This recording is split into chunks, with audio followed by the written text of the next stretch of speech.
All right, I think I'm going to bring us back, only because we have a lot of other conversations to have at the table.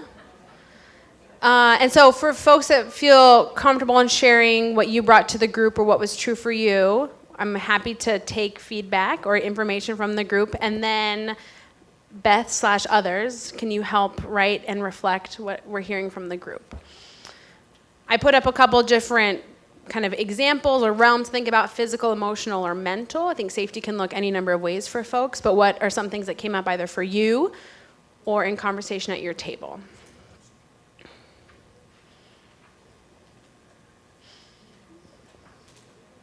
Yes.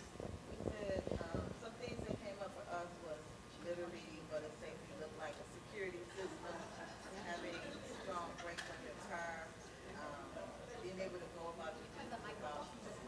Oh, I'm sorry, I was gonna repeat back, but people want to hear from you, not me. Hello, everyone. We said at our table that safety kind of looks to us literally a security system. Brakes on your car, being able to go about your business without fear. Financial independence, like just knowing that financially you feel safe enough to not have to worry about things.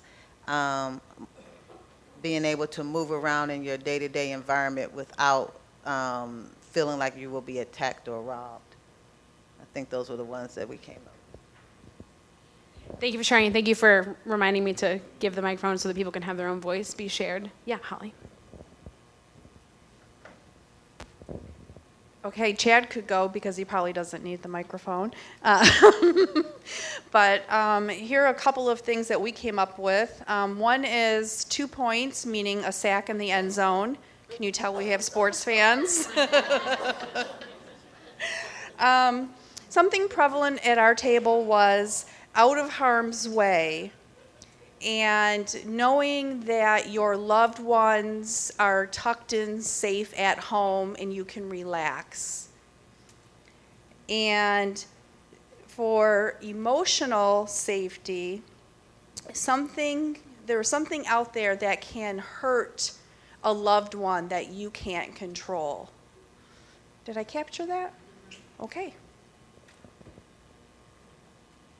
So we have systems, we also have feelings, we have athletics coming up. What about other groups or tables? Yeah.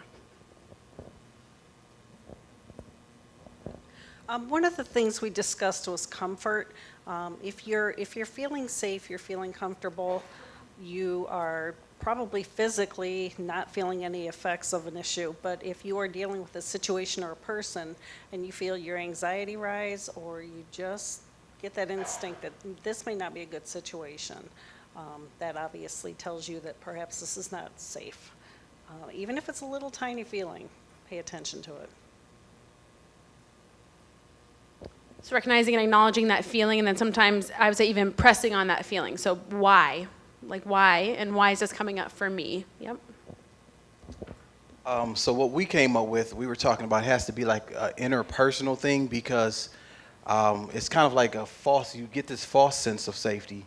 It's like I'm me being from Detroit. It's like I feel safe in Detroit. I'm a man, so it's like I feel safe in Detroit.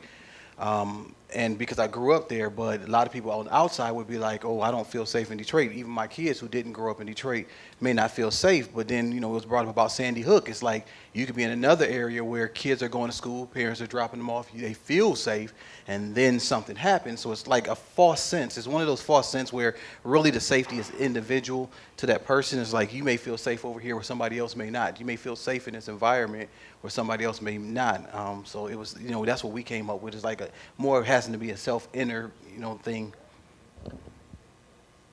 So it's kind of the macro of like an environment and a community, and then kind of micro for yourself of like individually, what's going on inside for me might be very different or be not apparent to others. Yeah. Anyone else from this side of the room, or reiterating things that others have or haven't said? One of the things we mentioned was Maslow's hierarchy of needs. So if we're physiologically taken care of, safe, have our homes, and then we can build from there.